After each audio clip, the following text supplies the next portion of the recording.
A History of Native American Assimilation. Directions. As you read, answer the check for understanding questions along the way. Highlight evidence that supports your thinking. When the first European settlers arrived in what is now the United States and Canada in the early 1500s, they encountered the people living on those lands. These Native Americans had their own cultures, societies, settlements, and rich histories. They had been living on this land for thousands of years.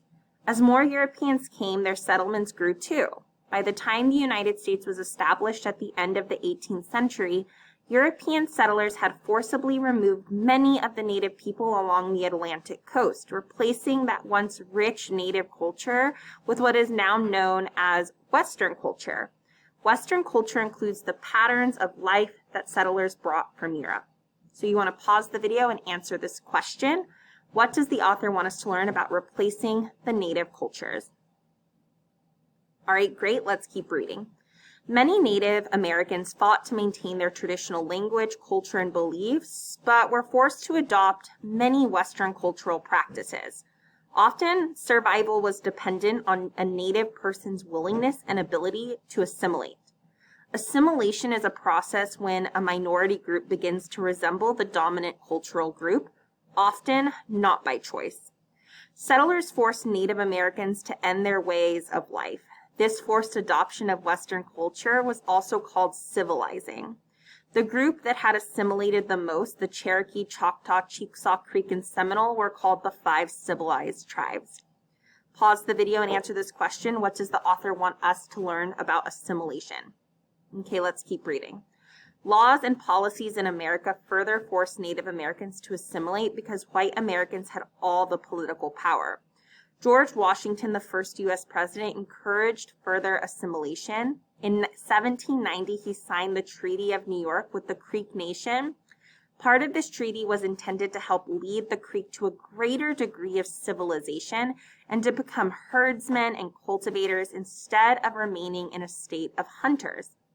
For its part, the United States agreed to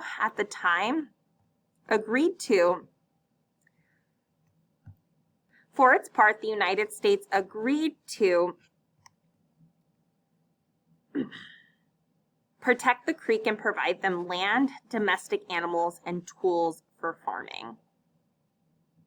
Go ahead and pause here and answer this question. What does the author want us to know about how they forced Native people to further assimilate?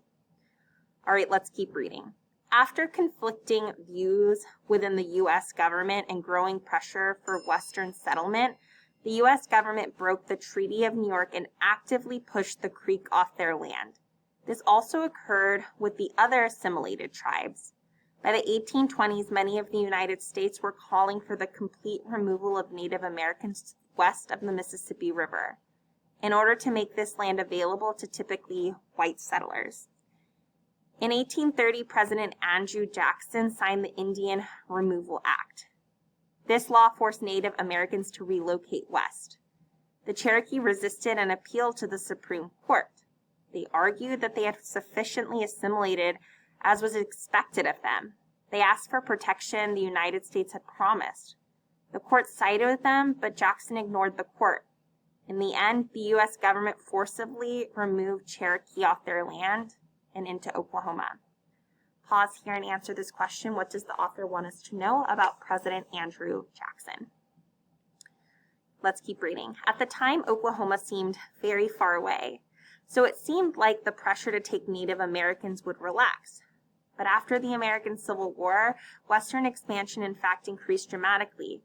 By the late 1880s, the United States had settled much of the Western territories. The great expanse of plains and mountains that once existed between the Mississippi River and the Pacific Ocean had become dotted with numerous towns and cities. The government forced Native Americans to continually shrinking reservations where they were forced to live their lives in foreign and often inhospitable land.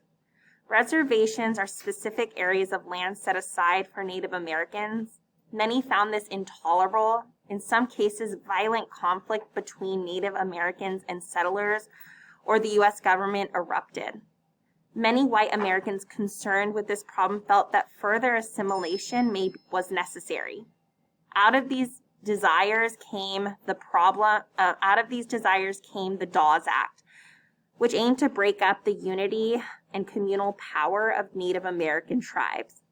The U.S. government hoped this would prompt Native Americans to abandon the reservations and force them into assimilation. In exchange for giving up their collective identity and becoming westernized, the Dawes Act offered Native Americans the legal standing of U.S. citizen. So pause here. What does the author want us to learn about reservations? Let's keep reading. In addition to encouraging Native Americans to accept U.S. citizenship and leave the reservations, missionaries and other groups also established boarding schools. These schools were intended to transform Native Americans into Western-educated citizens for the purposes of training students to be a servant class. Schools used abusive practices to change how students dressed, spoke, appeared, and behaved. Schools only taught more culturally Western subjects such as English, mathematics, and European history.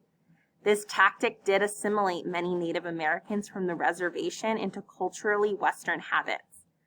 However, the experience was also traumatizing, especially to younger Native Americans removed from their homes and forced to abandon their heritage and ways of life. So I want you to pause here and answer the final question. What does the author want us to learn about Native American boarding schools?